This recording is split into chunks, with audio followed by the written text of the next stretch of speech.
nakita ko si ate na nagsisibak ng kahoy sa gilid ng daan na ginagamit nila sa pangluto, at doon din sila nakatira sa pinagtagpi-tagping plywood at torda para lang may masilungan ang 4 niyang mga anak.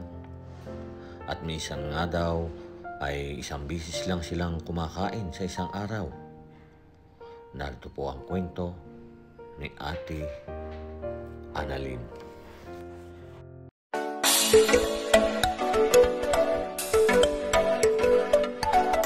Good morning po, at narito po ako dito rin po sa San Pedro, at nilalapitan po tayo dito na isang babae. Narito lang sila sa may tabi ng kalsada. Dito lang sila naninirahan. Ayan, lapitan natin si ate. Ate, good morning po. O, anong ginagawa nyo? Bakit Kuha ko ng gatong ko. Dito lang po kayo? Opo.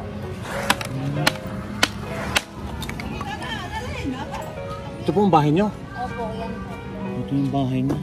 Kami tirahan eh. Ha? Kami ang tirahan. Dito na kami kalapag. Taga saan po kayo? Ako dati taga Mindanao ako. Mindanao kayo? Ba't kami dito? Wala kayong permanenteng tirahan? Wala po. Ano po pangalan nyo? Annalyn Rio po. Ha? Annalyn Rio po. Ayan po si nanay. Nakita ko sa dito nagsisibak ng kahoy. Ilan po anak ninyo? 4 po. 4? Ito anak ninyo to? Ayan po. Ayun nakapeng. Ayun isang babae nakamaliit. Yung lalaki 2. Sunod ano? Saan pa talaga kayo nakatira, nay? Dito lang kami. Di balat kami sa mayari. Bakit? Hindi kayo nakakabayad. Hindi na kami. Di pabantay kami. Caretaker kami ng permiho. Baaman siya. Dili ba may makabayad kami ng bahay siya. Na may-ari. Ang caretaker kami. Barya man yung permiho. Baka mahiwa kayo, nay. Walang itak na maganda. Wala po. Kamay nyo. Pwede tumigil muna kayo, nay. Interview nyo sandali. Yan po si nanay. Kumain na po kayo? Wala pa po. Mamaya po. Ha? Magsaing pa po kami. Pagkain po kayo dyan? Di ba ba magbiyahe pa yung asawa ko? Bago anong binabiyahe niya? Padyak po. Papadyak siya. Ayan po. Ayun ang asawa niya. Opo. Ikaw ang padyak po namin kuya. Sarili niyo. Paano kami dyan eh? Kaning paano na sa boundary po. Boundary. Nagka-boundary lang siya. Puro boundary yan. Ayan, ayun po si nanay. At least po, panghawan ko dito, matulungan po si nanay. Anak ninyo po, ito. Yung maliit po yun. Ayun, dalawa na yan. Oo, yung 2 po. May lalaki pa po. Ito yung anak ninyo. Oo, yun po. Yan. Yung 2 po, nagdala po yata. Lalaki. Opo, 2. Ngayon, nakita ko nga po dito, hindi pa raw sila nakakain. Sa bagay, alas 8 na. Magbiyahe po siya eh. Pagbiyahe pa bago makakain. Opo. Saan tayo pwede na, bibilin ng pagkain ninyo? Oo po, sa labasan po yata eh. Ha? Sa labasan po. Saan may malapit na grocery dito? Diyan po sa po, sa Alphamart. Alphamart. Opo. Tara, samahan niyo ako. Bili tayo, ha? Para makakain kayo. Ano? Salamat po kuya. Sobrang bait mo na. Bakit? Nahiya lang ko sa iyo eh. Ha? Nahiya ko sa iyo. Kahit nahihiya kayo, kayo mahiya. Naghahanap ako katulad ninyo na kita ko kayo dito. Salamat po Sisibak kuya ng ha. kahoy. Bakit para naiyak si nanay? Ha? Nahiya lang ko sa iyo eh. Ha? Nahiya ako sa iyo. Sobrang bait mo. Natulong pa madami. Normal lang yun. Kasi hanap, yan po yung tinitirhan nila. Ito po. Ayan. Samahan po ninyo ako. Pwede po niyo ako samahan. Naiyak si nanay. Ha? Naawa lang kasi ko ng mga anak ko eh.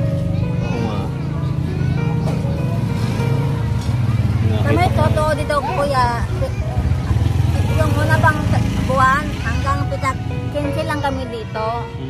Ang dinasala lang kami, sana may-ari, hindi makapunta dito. Kasi makapunta yan dito, lahat kami dito. Natanggalin kayo? Kami lahat dito. Saan kami tumiraw? O sa ilalim ng tulay. Kaya nga. Naawa lang ko po yung mga anak ko. Wala kayong permanente talagang tirahan. Pero ang trabaho ni Kuya, nagpapadyak lang siya. Tapos kayo, dito lang kayo sa bahay. Opo, masama nga ang katawan niyan eh. Magbiyahe lang siya pati mga anak niya mamaya. Pagkain. Samahan niyo ako. Punta tayo doon. Bibili tayo ng pagkain ninyo. Ano? Para makakain kayo, ano? Maraming salamat po niyo, kuya. Samahan mo ako, ha?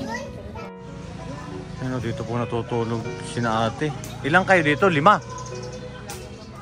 Ayan. Kuan kami, po anak ko 4. Po si ate, sasamahan po natin sa magbili nila ng pagkain. Yung anak nila, oh. Ilang taon na yan? Isang taon pa po. Isang taon pa lang? Opo. Bili ko na ng pagkain kasi hindi pa kayo nakain. Para at least Parisin kami dyan ng kapitan dyan. Sitirain ang kubo-kubo. Kausap ko. Sabi ko ka, bag muna ngayon. Ano, sitirain mo yan. Wala kami tirahan ka sa mga bata. pamimili ko po itong sinanay. Ang galing ko. Ayun pa yung asawa niya. Ang pangalan niyo, boss? Brian, sir. Brian? Ano ito?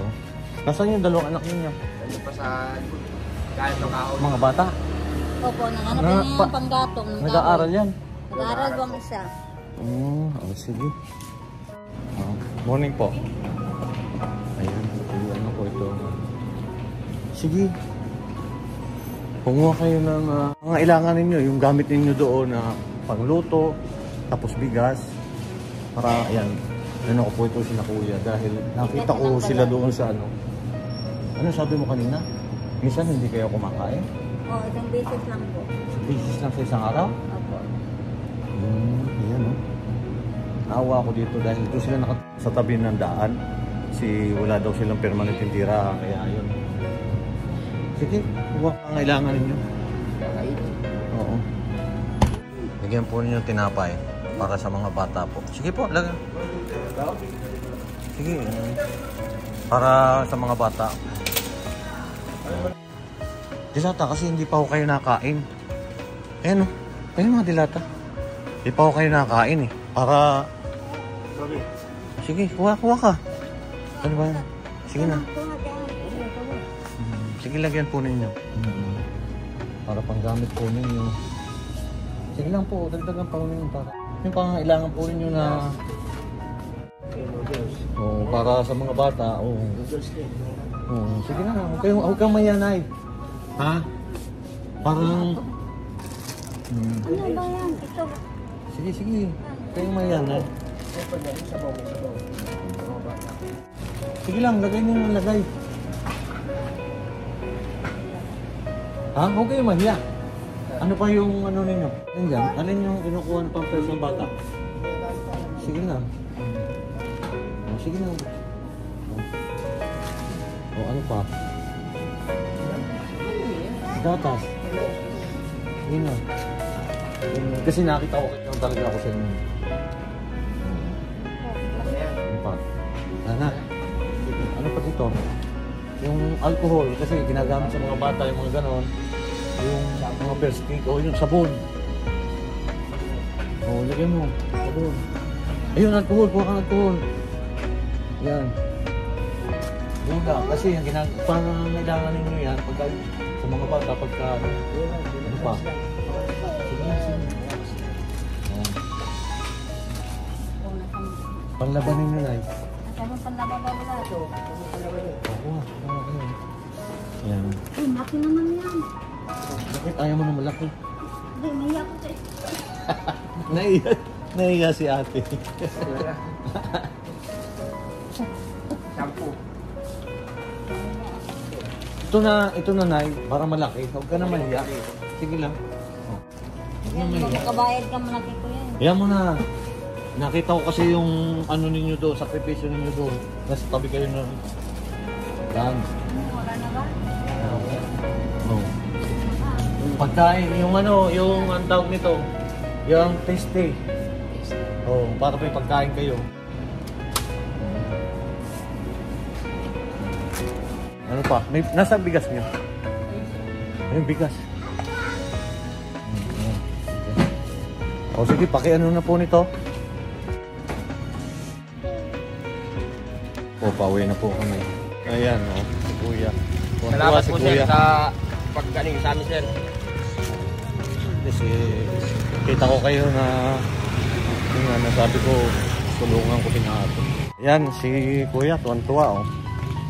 Ang dami yung dalang pagkain. No, ate, kamusta? Okay lang po. Salamat po. Ayan, tuwan-tuwa si ate. Diba? Tapos po, kita ko kayo yung ano ninyo, parang si ate kanina, naiiyak na eh. Ha, ate? Nakawa ko dito mga bata. Oo nga, totoo naman eh.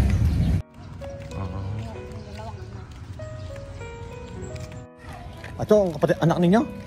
Yung lalaki po. Anak ninyo pa? Oh, may tubig oh. Yung pa po, ito po kuya ang panganay po. Saan? Ito, galar.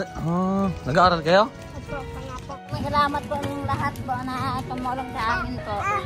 Ayun, maraming salamat din po. At least makakakain na sila. Maraming salamat po niyang lahat po. Ayan.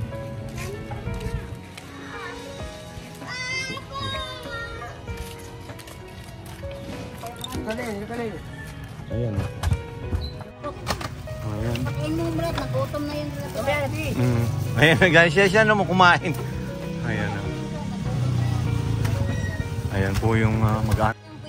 Oh, nagugutom na. Ano pangalan mo? Ha? Johnny. Ikaw? Steven, nag-aaral ba kayo? Anong grade ka na? Grade 2. Magaling ka ba mag-aral? Ikaw? Grade 3. Grade 2, grade 3. Wala po tayo siya nag-aral po. Kuya, tumigil po eh. Oh, hindi na siya nag-aaral. Wala po. Nag-aaral ka. Oh. Dead fight to po. Ikaw, magaling ka ba mag-aral? Pero, Ayan po, ayan. Ngayon po yung tirahan ni na ate. Isang pamilya po sila dito. Ano po yung masasabi po ninyo? maraming salamat po nga sa lahat po. Tinulong po niyo sa amin po. Kayo po, ate, kuya, baka may gusto po kayo sabihin. Ano po, salamat po. Napapayak po sa bigay niyo po sa akin tulong. Tapos po bigla. Nahiya nga ako. Basta po, inaano ko po kayo dito lang kayo nakatira. Sana po may malipatan kayo na mas maayos na natira. Ingat kayo palagi dito ha. Ako. Salamat sir. Salamat. Kaya maraming salamat po niyo sa lahat po. Tinulong po sa lahat. Sana marami ba Kayo daya matulungan. sa'yo po. Ayun nga po, hangad ko po na makatulong talaga. Ay, salamat po. Sige. Mag-ingat din kayo kuya. Ayan po, at least po, napasaya natin to si ate. Ay, ingat po kayo. Ingat din kayo kuya. Magaling ka pag-aaral ha.